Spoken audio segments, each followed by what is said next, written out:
Welcome to ప్రజా ప్రతినిధి news. నేరాల నియంత్రణలో సీసీ కెమెరాలు కీలకమైన పాత్ర అని police commissioner doctor B Anuradha IPS అన్నారు. సోమవారం కుకునూరుపల్లి మండల కేంద్రంలో నూతనంగా ఏర్పాటు చేసిన 16 సీసీ కెమెరాలు ప్రారంభించారు. ఈ సందర్భంగా సిపి మాట్లాడుతూ కెమెరాల ఏర్పాటుకు సహకరించిన మార్వాడి సంఘం, మేస్ట్రీ సంఘం, రజక సంఘం, chicken centre association, cloth association, medical association, timber depot association, RMP association అధ్యక్షులను, కార్యవర్గ సభ్యులను, మాజీ సర్పంచ్ నరేందర్లను, దాతలను అభినందించి సన్మానించారు. ఈ కార్యక్రమంలో గజ్వెల్ ఏసీపీ నరసింహులు, తోట సిఐ లితిప్, ఏసీబీ ఇన్స్పెక్టర్ కిరణ్, ప్రజాప్రతినిధులు, మహిళా పోలీస్ సిబ్బంది తదితరులు పాల్గొన్నారు.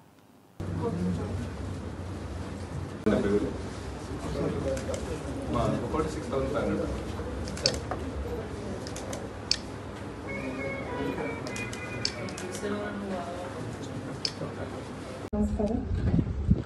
ఈరోజు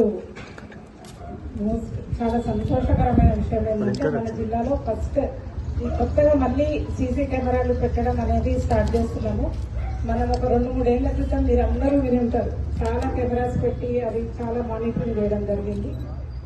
ఈ ఇయర్ మళ్ళీ స్టార్ట్ చేస్తున్నాము. ఇది ఫస్ట్ ప్రోగ్రామ్. నేను మన జిల్లాలో కుకునూరుపల్లి పోలీస్ స్టేషన్లో ప్రజల సహకారంతో 16 సీసీటీవీలు పెట్టడం జరిగింది. దానికి మిమ్మల్ని అందరినీ అభినందిస్తున్నాం. అయితే నాది ఒకటే రిక్వెస్ట్ ఏంటంటే, ఈ కెమెరాలు పెట్టడము ఒక ఎత్తు అయితే అది ఒక 75% ఆఫ్ ద పని అయిపోయినట్టే. కెమెరాలు పెట్టిన తర్వాత ఆ కెమెరాలు పని చేయడం అనేది చాలా ఇంపార్టెంట్. మనకు కెమెరా ఉంది, కెమెరా పని చేయకపోతే అది వేస్ట్. కాబట్టి ఈ కెమెరాలు ఇన్ ఫ్యూచర్ ఎన్ని రోజులైతే గ్యారంటీ ఉందో దాని తర్వాత కూడా అవి ఎంతవరకు అయితే పనిచేయాలో అంతవరకు పని చేసేటట్టు చూసుకోవడం కూడా మన బాధ్యతనే. దానికి పోలీస్ అండ్ మీరు అందరం కలిసి దాన్ని బాగా పనిచేసేటట్టు చూసుకోవాలి. అండ్ మీ అందరికీ తెలుసు, ఒక్క సీసీటీవీ ఉంటే 100 మంది పోలీసులతో సమానమని వినే ఉంటారు కదా మీరు.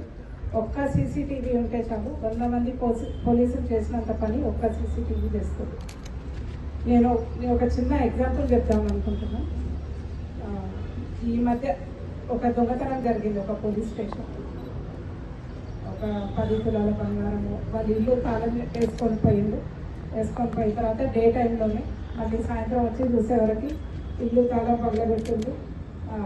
మన ఇన్స్పెక్టర్, ఎస్ఐ అందరూ కూర్చోబెట్టి, అదే ఎందుకు ఎక్కడ చేసిన దొంగతనం, ఎక్కడ అమ్మినాము అంటే అతను ఏం చెప్పిందంటే, అసలు ఏంటి సార్ మీరు ఏం మాట్లాడుతున్నారు, నేను 3 నెలల నుంచి మా ఇంటి నుంచి బయటకు వెళ్ళలేదు, నేను మొత్తం మా ఇంట్లోనే ఉన్నా, అసలు మీరు అన్నీ నా మీద లేనిపోని అబండాలు చేస్తున్నారు, నేనెందుకు చేస్తాను దొంగతనము అది ఇది అని అన్నా. దానికి మనోళ్ళు చాలా ఓపికగా ఛాయ్ తాపించి మంచిగా కూర్చోబెట్టి చాలాసేపు అడగడం జరిగింది. ఇంకెంతసేపటికి ఒప్పుకోకపోతే అప్పుడు ఏం చేసిందంటే సీసీటీవీ ఫుటేజ్ తీసి ఇది నువ్వేనా అని అడిగి, ఇంటి దగ్గర ఉన్న సీసీటీవీ కెమెరాలో ఆయన దొంగతనం చేసింది రికార్డు. అప్పుడు అవును సార్, ఆ ఒక్కరోజు నేను వచ్చిన, లేకపోతే అప్పుడు ఇంకా ఏం మాట్లాడకుండా ఆ ఒక్కరోజు నేను వచ్చిన సార్. దాని తర్వాత ఎక్కడ ఏమైంది మొత్తం అదే ఒక్క సీసీటీవీలో ఆయన రికార్డు కాకుండా ఉంటే నిజంగా మనం అరే పాపం మీరు ఇంత బాగా చెప్తున్నట్టు పోయి ఇంటి పక్కన ఉన్నట్టు, అవును సార్ ఆయన ఎప్పుడు ఇక్కడే ఉంటున్నాడు అని అంటారు. ఎవరు ఏం చెప్పారు, అవును పాపం నేను చేయలేదు అంటున్నారు. నిజంగా ఇది ఇవాళ జరిగింది. ఇవాళ మార్నింగ్ టెలికాన్ఫరెన్స్లో కూడా మేము ఇది మాట్లాడుకోవడం జరిగింది. కాబట్టి సీసీటీవీ అనేది ఉంటే ఎవ్వరూ మనకేం చెప్పాల్సిన అవసరం లేదు. దొంగతనం చేసినోడు ఎప్పటికీ ఒప్పుకోడు. అది చూపించడం అనుకోండి, ఆటోమేటిక్గా నోరు మూసుకొని అవును నేనే తప్పైంది సార్ అని అంటారు. అది దాని ఇంపాక్ట్. మనం కళ్ళతో చూసిన దానికంటే సీసీటీవీలో కనిపించిందంటే ఇంకా అది అంతే కదా, సీసీటీవీలో కనిపించిందంటే వాళ్ళు వచ్చినట్టు అక్కడ. అందుకని నేను మీకు చెప్పేది ఏంటంటే, కంపల్సరీ ఈ సీసీటీవీలు ఉండడం వల్ల మనకు దొంగతనాలు, చట్ట వ్యతిరేకమైన పనులు అట్లాంటివి చేసేవి మనం డిటెక్ట్ చేయడమే కాకుండా ఎవరైనా అవి చెయ్యాలంటే కూడా భయపడతారు. అమ్మ ఇక్కడ కెమెరాలు ఉన్నాయి, నేను కూడా ఒకటి ఉంటుంది. కాబట్టి ఎన్ని కెమెరాలు ఉంటే, మీరు చాలా మంది బయట దేశాలకు పోయి వచ్చి ఉంటారు కదా, ఎవరైనా పోయిందో చాలా మంది పోయి వచ్చారు.